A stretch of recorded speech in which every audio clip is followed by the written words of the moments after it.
Ce soir c'est le week-end, alors on se motive tous ensemble sur le plateau de la matinale. Soyez les bienvenus, il est 8h30 en ce vendredi 25 février. Bonjour à tous ceux qui nous rejoignent et comme chaque matin, nous vous proposons de découvrir ce qui fait l'actu en Vendée et ailleurs. Et oui, l'actualité, c'est d'abord le président de l'Ukraine qui appelle ce matin à la mobilisation générale des civils. 2 témoignages à découvrir sur TV Vendée. Au micro, l'association Vendée-Ukraine ainsi qu'une ressortissante ukrainienne installée en Vendée. Avec le début d'un conflit armé entamé par la Russie, ils suivent la situation avec inquiétude, vous le verrez. Votre chronique agenda du week-end au programme du cinéma, un salon des artistes, une rencontre avec des enquêteurs pour mieux comprendre comment fonctionne ce métier. Vos idées sorties, c'est aussi dans votre rendez-vous ce matin. Et puis, l'invité de la matinale, nous avons reçu il y a quelques instants Erwan Kalonec, directeur général des services chez Trivalis. Nous avons évoqué ensemble les communes test zéro déchet, des communes pilotes pour réduire notre production de détritus à l'année. À noter que ce soir, 25 février, à La Roche-Chervière, il y a une conférence pour découvrir Monsieur Zéro Déchet qui vous donne ses conseils pour moins polluer. Avant de développer tout ça, comme chaque matin, petit mot de météo. Vous le voyez, et si vous n'avez pas encore ouvert vos volets, il serait peut-être temps. Il fait beau, il y a du soleil aujourd'hui. Profitez-en car il se pourrait bien que ça ne dure pas. De manière générale, le littoral et les terres auront donc ce beau soleil. Au programme 2 degrés dans les terres, 7 du côté du littoral. Et puis, dans l'après-midi, tout le monde va continuer de profiter de ce beau temps et de ces températures assorties puisqu'il fera 10 degrés en moyenne sur la Vendée. Un grand soleil qui va donc inonder le ciel. Profitez-en pour vous balader au bord de l'eau, c'est le moment. Et en ce moment, d'ailleurs, la marée remonte. Ce sera la seule marée haute du jour. D'ailleurs, si vous voulez en profiter pour prendre le large, elle est prévue à 12h02 avec un coefficient de 44. La marée basse suivante, elle est attendue à 17h29. Et vous pouvez profiter de ce beau temps aussi pour vous rendre sur les marchés. Tiens d'ailleurs, n'oubliez pas notre rendez-vous présidentiel avec Ouest France. 4 émissions seront bientôt enregistrées à côté des étals vendéens et nous cherchons justement vos témoignages. Nous souhaitons parler de vos attentes pour le ou la prochaine locataire du Palais de l'Élysée. Le premier enregistrement, c'est jeudi prochain depuis le marché de Saint-Michel-en-Lerme. Pour participer le 3 mars, inscrivez-vous sur casting@tvvendée.fr. Maintenant que nous avons pu dire tout ça, un petit dernier mot quand même sur Noirmoutier. Le marché, il dure de 8h à 13h, donc sur Noirmoutier en Île. Désormais, c'est l'heure du journal télévisé sur TV Vendée. Bonne fête au Nestor.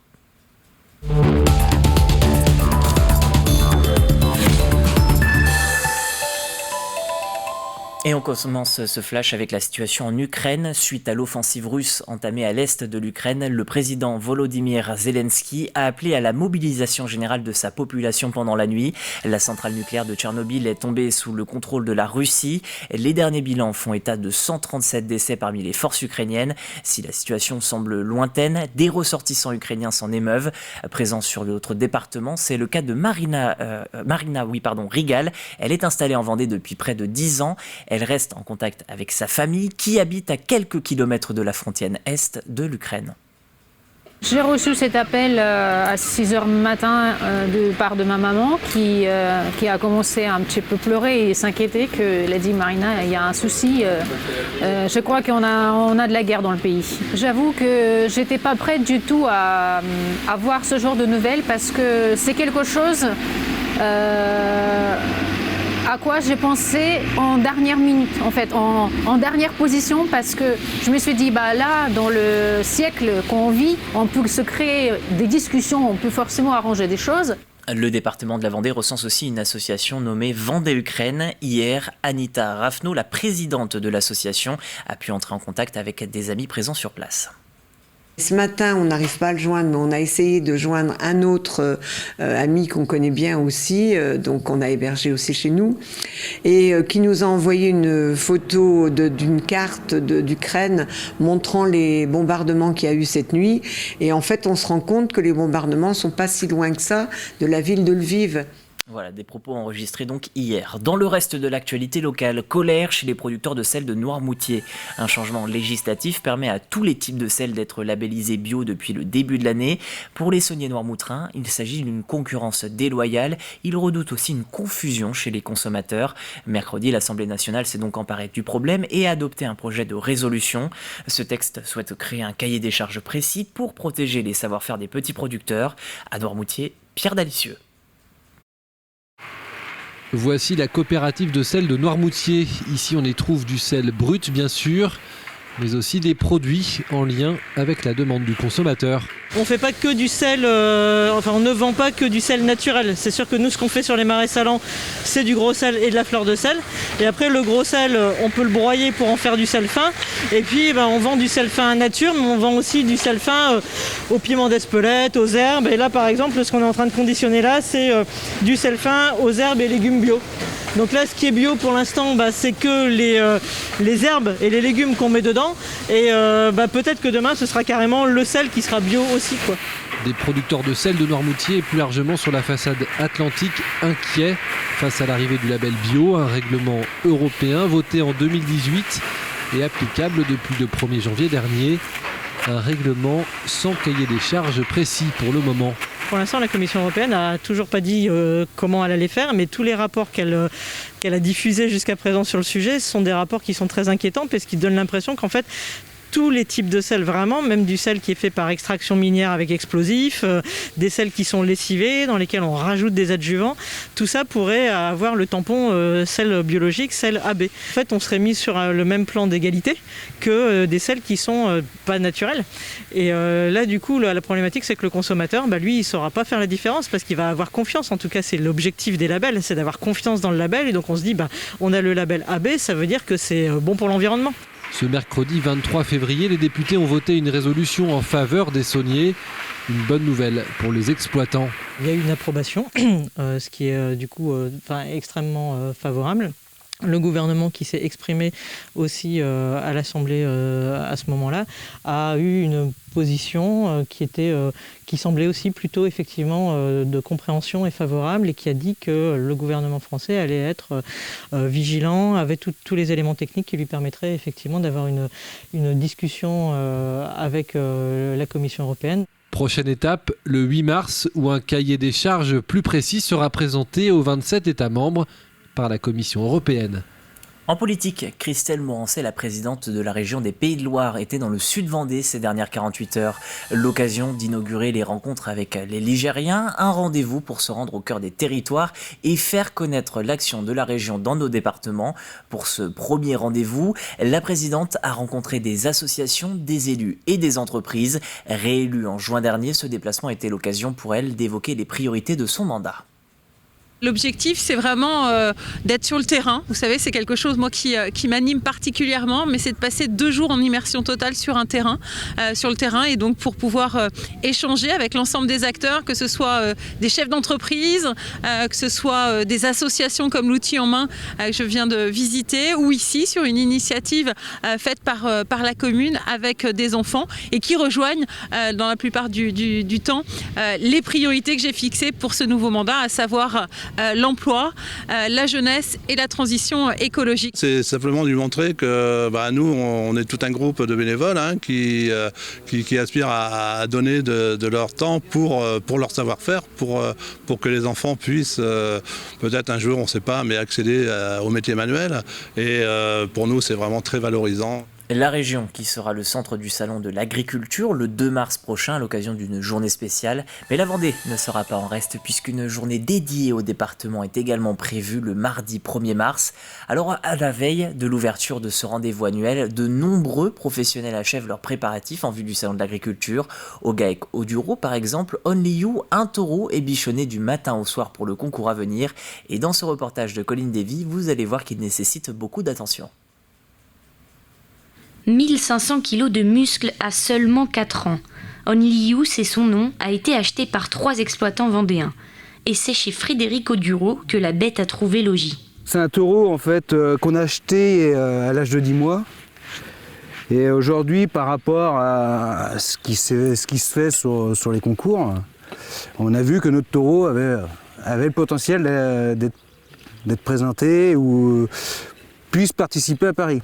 Paris est son prestigieux salon de l'agriculture, le Graal des concours. En race charolaise, seuls 4 lauréats sont vendéens. Et là, il est top.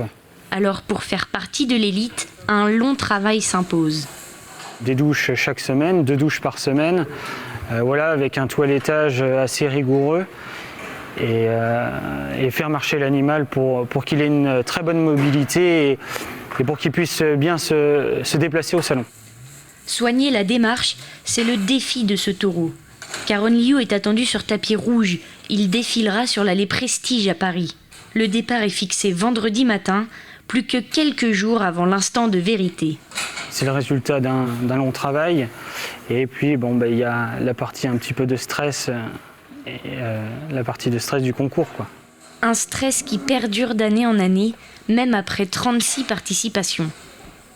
Connaissez-vous des deuils et des hommes? L'assemblée générale de ce nouveau collectif est prévue ce week-end. Objectif, proposer de l'information et des réflexions autour de la mort et des funérailles. Plusieurs activités sont prévues comme des cafés mortels pour parler plus librement du deuil. La mort est un sujet grave, mais c'est surtout un sujet tabou. Et donc en fait, l'idée d'ici, c'est vraiment de dédramatiser le sujet, pouvoir en parler en toute liberté et justement le rendre moins tabou, donner envie aux gens d'en parler avec des personnes qui ne connaissent pas forcément. Et donc ça favoriser les échanges sur ce sujet et repartir justement peut-être avec être plus léger pour pouvoir aborder peut-être après en famille ce genre de sujet aussi. On ouvre à présent une page culturelle dans votre JT. La 35e édition du Festival de Poupées se dévoile. Le festival est prévu du 29 juin au 22 juillet. 9 nouvelles dates ont été annoncées avec en haut de l'affiche Black Eyed Peas, Sum 41, MC Solar, M ou encore Julien Doré et Gaëtan Roussel. Ils rejoignent la liste déjà très longue. Stromae, Sting, Gaël Faye ou encore Yannick Noah.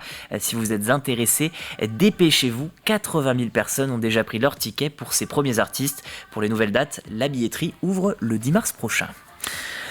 On ouvre toujours dans cette page culturelle le volet sur Saint-Jean-de-Mont. La programmation de la saison culturelle vient d'être présentée. L'occasion de rencontrer aussi Jérôme Leduc, le nouveau programmateur.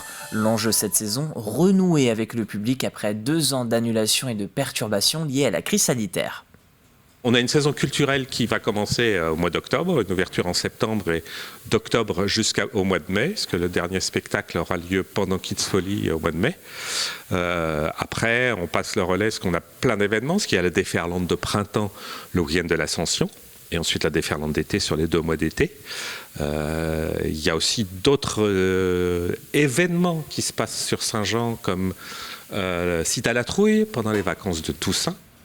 Et puis pour terminer cette édition, nous vous en parlions dès hier dans la matinale, l'élection présidentielle approche et TV Vendée et Ouest France ont décidé de vous proposer 4 émissions spéciales, donc on vous le rappelle, des émissions auxquelles vous pourrez participer.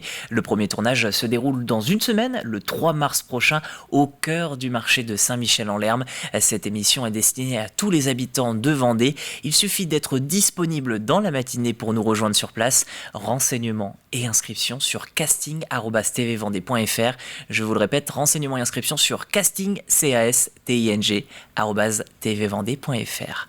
Voilà pour votre JT d'information ce matin. Si vous devez rester avec nous, nous avons rendez-vous tout de suite avec la météo et on reviendra ensuite avec le reste de votre matinale. À tout de suite.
Et à 8h45 sur TV Vendée, c'est l'heure de parler de votre plus de l'info. Aujourd'hui, nous revenons sur Noirmoutier-en-Île et sur Noirmoutier, puisque nous vous présentons le plus PLU2S. Regardez.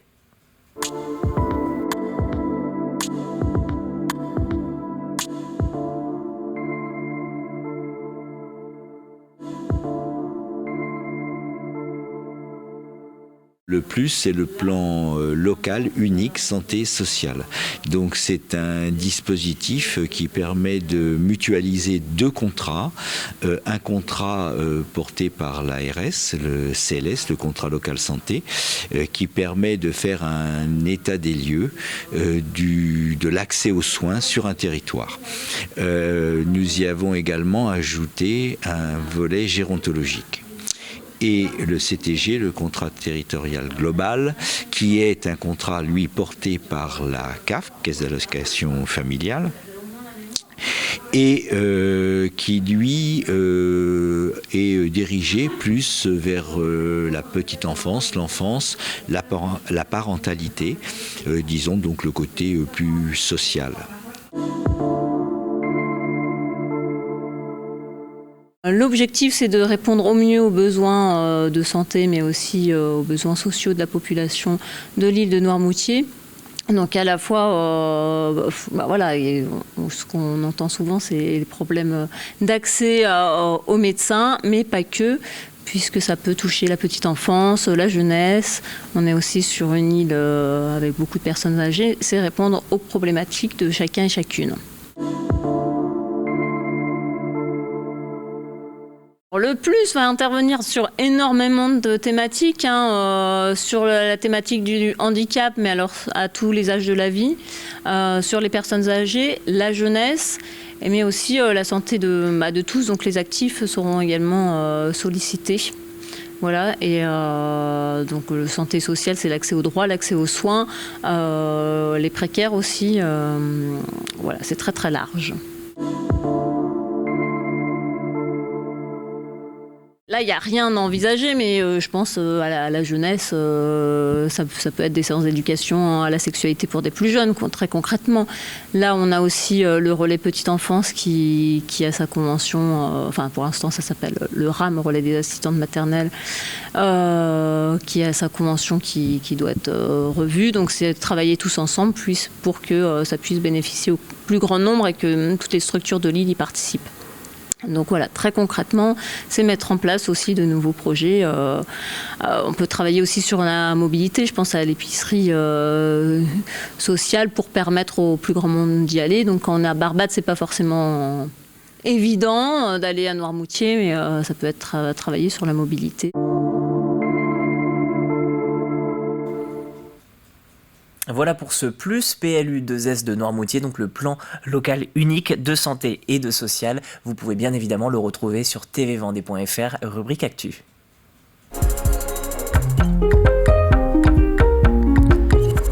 Cette semaine, de nouvelles idées sorties à glisser dans votre agenda. Le chocolat concert Disney, bien sûr, mais dans notre rubrique, on vous propose notamment un échange avec des inspecteurs, son nom, rencontre avec des enquêteurs. Quels sont leurs outils, leurs process? Toutes ces infos sont à retrouver dans votre chronique du week-end.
l'avez bien vu, il y a aussi du cinéma, avec notamment Les Aristochats à Talmont-Saint-Hilaire. Notez aussi que cette semaine est sorti le nouveau film de Patrice Lecomte. C'est une adaptation inédite du Commissaire Maigret avec Gérard Depardieu dans le rôle titre. Maigret est une création de Georges Simenon qui a vécu, comme vous le savez bien sûr, dans le département. Maigret et la jeune morte, une nouvelle idée sortie pour votre week-end.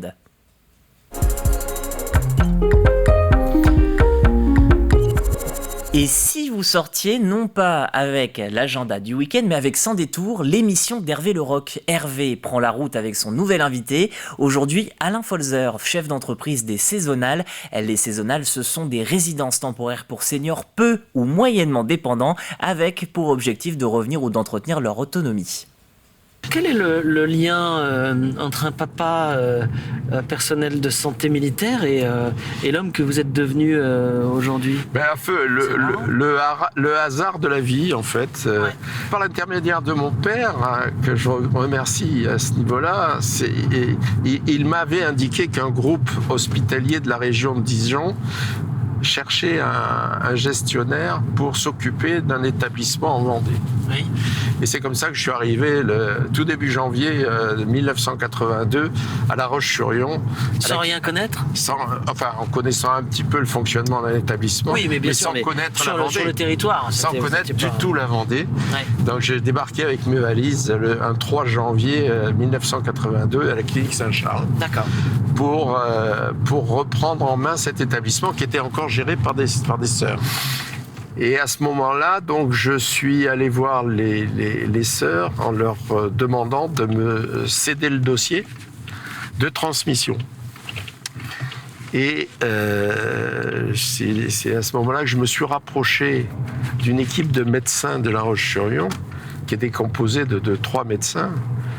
Le docteur Giroux, qui malheureusement est décédé aujourd'hui, le docteur Marcillot, Gilles Marcillot, qui était chirurgien orthopédiste, et le docteur Joël Souzana, qui était gynécologue. D'accord. C'est parti de 3 médecins et moi. Et donc, je leur avais dit, moi, je me lance dans l'aventure à une seule condition, c'est qu'on se développe, parce qu'on ne pourra pas rester tout seul dans notre coin sur la Vendée. Aujourd'hui, les enjeux sont tels qu'il faut être plus fort au niveau de la puissance financière pour pouvoir tenir et faire une prestation de bon niveau. 8h53 et le temps de le dire, 8h54 sur TV Vendée. Votre rappel de l'actualité, d'abord la une, elle se passe en dehors de nos frontières. En Ukraine, le président a décrété dans la nuit la mobilisation générale. La centrale nucléaire de Tchernobyl est tombée sous le contrôle de la Russie. En Vendée, l'association Vendée-Ukraine s'en émeut. Témoignage aussi de Marina Rigal, ukrainienne installée en Vendée, dont la famille habite auprès de la frontière est de l'Ukraine. Dans l'actualité locale, la colère des producteurs noirmoutrins de sel, un changement législatif permet à tous les types de sel d'être labellisés bio depuis le 1er janvier. Pour les sauniers noirmoutrins, la concurrence est déloyale et manque de clarté. Le Parlement suit de près ce dossier avec une résolution en faveur des petits producteurs adoptée à l'Assemblée. Christelle Morancet, la présidente de la région des Pays de la Loire, inaugure les rencontres avec les Ligériens. Elle s'est rendue dans le sud Vendée pour rencontrer des associations, des élus et des entreprises. L'occasion aussi de dévoiler les projets et les principaux axes de sa nouvelle mandature. Demain ouvre le salon de l'agriculture et les professionnels vendéens achèvent leurs préparatifs. Nous nous sommes rendus au Port-et-Survie, au GAEC Haut-du-Rau par exemple, où Only You, un taureau, se prépare à prendre la direction du salon pour concourir. Voilà pour votre rappel des titres, tout de suite votre jeu.